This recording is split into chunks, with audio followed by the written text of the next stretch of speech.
जयकारा बोल मेरे श्री गुरु महाराज की जय। बोल स्वामी ब्रह्मानंद महाराज की जय। अरे महात्मा जी कैसे गुस्सा में बैठे हो? अरे महात्मा जी कैसे गुस्सा में बैठे हो? क्या करें, हमारे प्रश्न का उत्तर कोई देता ही नहीं। आपका प्रश्न क्या है? हमारा प्रश्न है, अलौकिक प्रेम के बारे में बताओ। प्रेम एक अनमोल तत्व है। प्रेम ही परमात्मा है और परमात्मा ही प्रेम है। प्रेम को आत्मा से जोड़ा गया है और आत्मा को परमात्मा से जोड़ा गया है और ठीक ऐसे ही परमात्मा को एक दूसरे के माध्यम से जोड़ा गया है। प्रेम में एकता है, प्रेम में सरलता है, प्रेम ही मंगल है। प्रेम का मार्ग सुगम है, यानी सरल है, सच्चा है, सीधा है। लेकिन स्वार्थ ने, मैं मेरी ने, अहंकार ने, गलत व्यवहार ने इसे दुर्गम बना दिया है। दुर्गम यानी कठिन बना दिया है। कुछ लोग सांसारिक दृष्टि से प्रेम करते हैं। कोई लड़का लड़की भाग गए, प्रेम खत्म हो गया।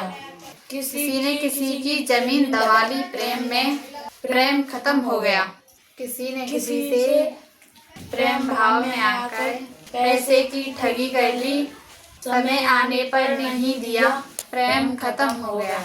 जो अलौकिक प्रेम है, जो स्वार्थ से अलग है, वह प्रेम परमात्मा से मिलाता है। जिन संतों का प्रेम अलौकिक है, वह प्रेम अजर अमर है। अलौकिक प्रेम के लिए स्वार्थ की भावना को त्यागना पड़ेगा। यदि त्याग नहीं किया तो प्रेम टूट जाएगा। प्रभु को अपना बनाने के लिए हमको उनमें मन को लगाना पड़ेगा। इस प्रकार निर्मल प्रेम से दिव्य आनंद की प्राप्ति होती है। प्रेम जगत में सार और कोई सार नहीं। है प्रेम जगत में सार और कोई सार नहीं। है प्रेम जगत में सार और कोई सार नहीं। प्रभु प्रेम में आनंद की वर्षा अविरल बरसती है, यानी हर समय बरसती है। जहाँ पर भक्ति के आश्रम है, सच्ची भक्ति होती है, वहाँ आनंद बरस रहा है। कभी सत्संग हो रहा है, तो कभी आरती हो रही है, तो कभी भजन अभ्यास कर रहे हैं। जबकि स्वार्थी प्रेम में घर घर में नृत्य झगड़ा हो रहा है। जब प्रेम की भावनाओं में स्वयं को डुबोता है, तब आनंद का अनुभव होता है, आनंद की अनुभूति होती है। गुरु को ईश्वर रूप समझकर ध्यान को पक्का ठहराना, कुछ दिन तक अभ्यास करे तो शब्द बीन का सुध गाना। कहा है, हीरा पन्ना जड़ी है महफिल, उठे शब्द माँ अविनाशी। यानी जो ब्रह्मांड से शब्द आता है, आसमानी शब्द आता है, तो आनंद की वर्षा होती है। इसके लिए डेली अभ्यास करो। कहा है, आँख कान मुंह ढांक के नाम निरंजन ले, अंदर के पट जब खुले तब बाहर के पट देह। हमारे अंदर नित्य धुन हो रही हैं, लेकिन संसार ने हमें अंधा कर रखा है। अभ्यास करने की विधि इस प्रकार है। ये ध्यान करने की विधि है। यदि 1 घंटा रोज अभ्यास किया जाए तो परमात्मा की ज्योति का दर्शन होगा और अनहद नाद सुनाई देगा। जो इस विधि से भजन करता है, वह रसिक यानी प्रेम रस को पीने वाला प्रेम के भंडार से नाता जोड़ चुका होता है और ऐसे प्रेम में सांसारिक दुख सुहाव हो जाते हैं। क्या है राधा कृष्ण प्रेम? यानी राधा प्रेम की धारा है, यानी प्रेम की आत्मा है, यानी आत्मा और परमात्मा का प्रेम है। लेकिन राधा और कृष्ण का अलौकिक प्रेम था। प्रेम के हजारों अर्थ होते हैं। प्रेम भाई बहन का भी हो सकता है, प्रेम दोस्तों का भी हो सकता है, प्रेम गुरु शिष्य का भी होता है। क्या होता है गुरु शिष्य प्रेम?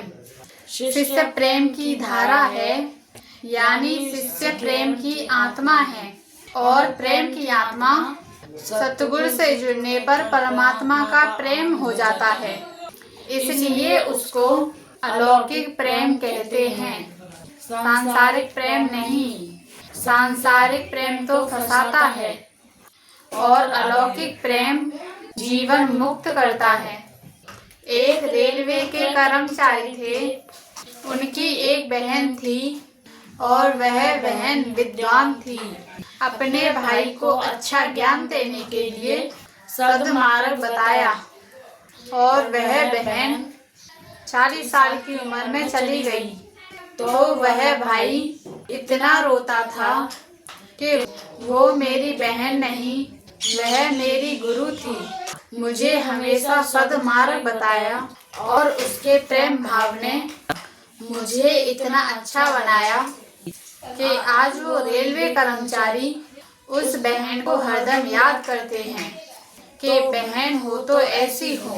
प्रेम की अधिकारिणी केवल द्वापर की गोपियां ही नहीं थी, अपुत गोपी हृदय भगवान के प्रेम को पाने का अधिकारी है। यानी गोपी आँखों को भी कहा है, यदि अपनी आँखों को बंद करके और कानों को बंद करके ध्यान किया जाए तो ज्योति परमात्मा का दर्शन होता है। ऐसी भावनाओं की आवश्यकता है। श्री कृष्ण भगवान कहते हैं, जो भक्त मुझे जिस प्रकार भजते हैं मैं भी उनको उसी प्रकार भजता हूँ। मैं चोर बन के बैठा हूँ, चोर मैं चोर बन के बैठा हूँ। भक्त मैं भक्त बन के बैठा हूँ। ज्ञानियों में मैं ज्ञान बन कर बैठा हूँ। जिंद भूत पूजने वालों में मैं भूत बनकर बैठा हूँ। यानी जिस जिस भाव से मुझे भजते हैं मैं उसी भाव में बैठा हूँ। जाकी रही भावना जैसी, प्रभु मूरत देखी तिन जैसी। एक बार एक महात्मा जी अपना घर छोड़कर भक्ति करने के लिए चले गए। जब वह 20 साल बाद लौटे तो गांव के लोग कहने लगे, अरे जी तो हमारो भैया लगत हुए, कोई कह रो बा रघुपत को छोरा है। और जो शिष्य लोग आए थे वो गुरु महाराज कह रहे थे। छोटे बच्चे कह रहे हमारा चाचा लगत हुए। इसलिए जिस भाव से मुझे भजते हो मैं उसी भाव में विराजमान होता हूँ। एक बार ब्रज की स्त्रियों ने